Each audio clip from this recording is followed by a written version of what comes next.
Hello বন্ধুরা, তোমরা সবাইকে কেমন আছো? আশা করি ভালোই আছো। আমিও ভালো আছি এক প্রকার। যাই হোক, আজকে একটা রবীন্দ্রনাথ ঠাকুরের পদ্য পড়ে শোনাচ্ছি। রবীন্দ্রনাথ ঠাকুরের দ্বিধা। বাহিরে যার বেশভূষার ছিল না প্রয়োজন, হৃদয় তলে আছিল যার বাস, পরের দ্বারে পাঠাতে তারে দ্বিধায় ভরে মন, কিছুতে হায় যা পায় না আশ্বাস।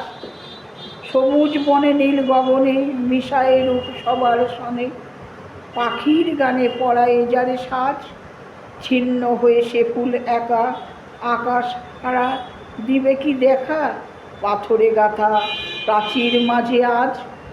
চন্দনের গন্ধ জলে মুছালো মুখখানি, নয়নপথে কাজল দিল আঁকি, ওষ্ঠাধরে যতনে দিল রক্তরেখা টানি, করবি দিল কবরী দিল করবি মালে ঢাকি। ভূষণ যত পরালো দেহে তাহারই সাথে ব্যাকুল স্নেহে, মিলিল দ্বিধা মিলিল কত ভয়, প্রাণে যে ছিল সুপরিচিত তাহারে নিয়ে ব্যাকুল চিত, রচনা করে চোখের পরিচয়।